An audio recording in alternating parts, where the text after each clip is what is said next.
Yeah, that's right. You read the title. Demon Slayer has some serious problems. But first, let me just tip my hat to the director, Hirohiro Sarazaki and Studio Ufotable. Whichever of them had the idea to make the Mugen Train arc into a movie is a marketing genius. I mean, seriously, just look at the numbers. Not only is the Mugen Train film the second highest grossing anime film of all time, but it is also the highest grossing film in Japan of all time. Building up to a movie rather than a climactic season finale may not have been the best idea creatively, given the film still hasn't released here in the States, but it was an ingenious move marketing wise. Like I said, just look at the numbers, they speak for themselves. Name one season finale that made $360 million. On top of this, I've heard that this was done for the sake of pacing, which makes this decision even more of a win for them. Now with that out of the way, let's talk about Demon Slayer Season 1. So, I'm not a huge fan of the anime genre. In fact, many of the common tropes bother me.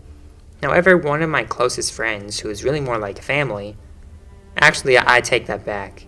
We're talking about Demon Slayer, so calling someone family is a bad omen. Anyways, he suggested I watch this show, and given that he also suggested Fullmetal Alchemist Brotherhood and Attack on Titan, I decided to give it a shot.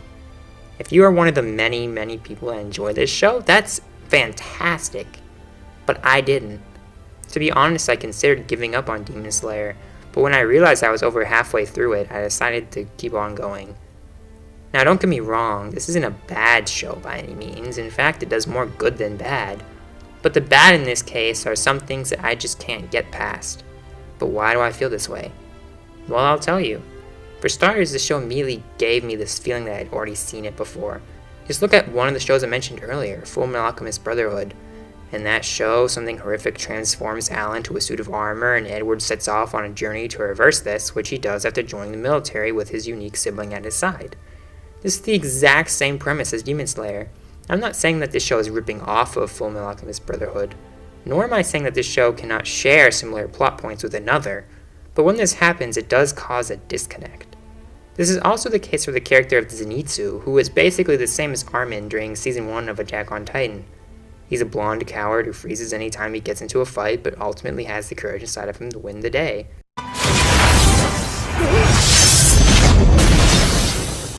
But perhaps I'm just being overly critical here. I mean, I don't see Armin getting enveloped by lightning. Okay, that doesn't count. Let's move on. How about we talk about the things about this show that legitimately annoy me? Exhibit A, its sense of humor. There are many times the show makes jokes or even just has fun with the animation, and many of them don't land with me. One example would be when the chef in Tokyo yells at Tanjiro for not eating all of his food. Another would be how Yushiro keeps attacking Tanjiro but stops when Lady Tamayo orders him to, then proceeds to admire her beauty. You might be saying, Sam, you're just saying that because you're not a fan of the genre. And well, that's a completely fair argument to make. So allow me to change my argument a bit. How about we talk about when this show uses humor to lighten the mood in scenes that it really shouldn't. Let's look back at episode 16, titled Letting Someone Else Go First. In this episode, the demon-playing mother attaches strings to many of the demon slayers and forces them to attack Tanjiro and Inazaki. She's so controlling over their bodies that her commands even break the bones of her puppet soldiers, and one of them even begs Tanjiro and Inazaki to kill him. This is such a dark, twisted idea. The dark, depressing forest, spiderwebs everywhere, tangling up these poor souls and tormenting them until they either kill their allies or die themselves. This episode really reminded me of the bloodbending episode of Avatar: The Last Airbender.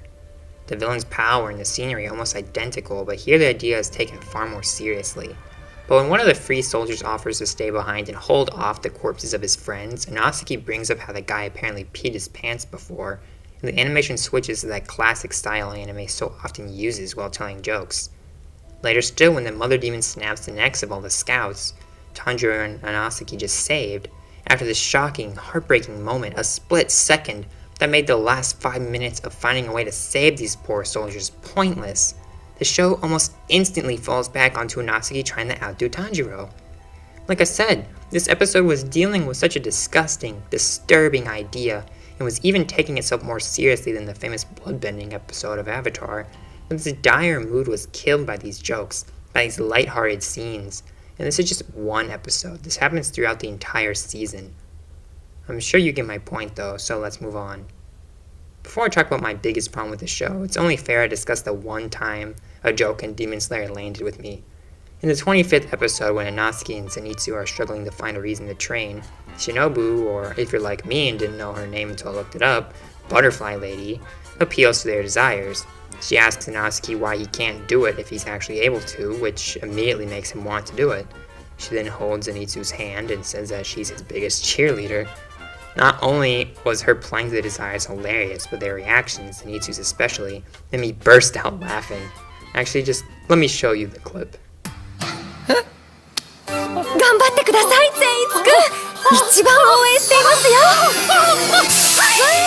It's moments like these in the safety of a mansion, away from the fight, away from evil, that humor should be utilized, not after watching the necks of your fellow soldiers get snapped.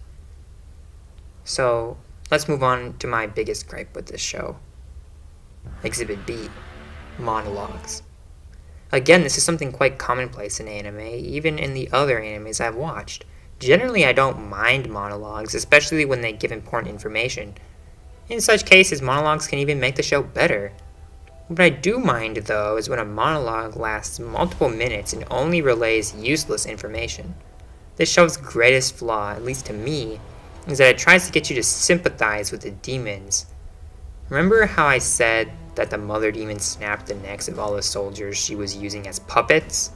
This was by far the most disturbing thing any of the demons did this season. After this, after her defeat actually, the show gives us, I'd say, around 5 minutes of her backstory. It tries to get me to sympathize with her, and quite frankly, after what she did to those scouts, I never will. She needed to die after that, and honestly, she deserved worse. Sometimes the show tries to be deep and thought-provoking with the demons, this being the case for the demon Kyogai, who I personally like to call the Tambourine. Now, this guy was trying to eat a child, yet the show decided it was fitting for us to identify with him for some reason. Instead of showing Tanjiro kill him, we get a flashback to when Tambourine was a human, and someone said his writing was crap. Then when he gets sliced, he goes on a monologue about how Tanjiro did not step on his writings, meaning that his passion was somehow validated by this. Like, why on earth did we need to see that happen? The scene would have been far better if it just focused on the action, rather than trying to get me to feel bad for a child killer. The most annoying case of this, though, concerns Ryo. He is, as I am sure you're aware, a piece of work. He forces demons to be part of his family, then kills them if they don't fulfill their roles. All the while, he mercilessly slaughters the demon slayers with his webs. If it weren't for his monologue and subsequent flashback, though, we would only know one of these three things. Why? Well, because for some reason, they thought it was a good idea to give him a 7-minute monologue about why he did what he did. And this was after he got his head chopped off. The monologue was literally 1/3 of the episode after he was defeated. After seeing him cut down scouts, torture Nezuko, and try to kill Tanjiro, why on earth would I care to see him reunite with his parents?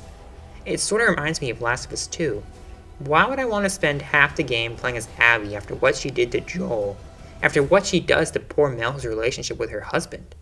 I'm all for sympathizing with the villain, but in order to get me to actually sympathize with the villain, their actions have to correspond to their reasons. It can't be, oh, I killed my parents, so I'm gonna go kill all these people too, and I'm gonna kill people who don't do what I want. It doesn't make sense. Interestingly enough, though, there is a character in this show that shares this sentiment, that being Shinobu. In one of the most interesting scenes in the show, she shares her dream with Tanjiro, one where humans and demons can be friends. When he asks if she is angry, she says yes, because unlike him, she cannot bring herself to feel bad for the demons after everything they do to people. She says she finds hope for her dream in Tanjiro, and asks him to fight for her dream since she cannot. Now, I thought this was an interesting scene to include in the story. Is the idea of the show to slowly work at me getting to sympathize with the demon? Is the idea for Tanjiro to convince me of their worth? Much like he will Shinobu in the seasons to come? If so, they better step up their game though, because their attempts thus far have been lackluster, not to mention that they took away from the awesome action scenes the show had to offer. So let me conclude by again saying that this show is not bad. Clearly, given the box office numbers of the movie, many people love it, but its out-of-place humor and failed attempts to evoke sympathy for the demons really takes away from the show, at least for me. So let's hope that moving forward they take their darker moments more seriously and find better ways to get you to sympathize with the enemy. Alright, that'll do it for this video. If you enjoyed it, please be sure to like and subscribe. Have a good day, and I'll see you next Wednesday.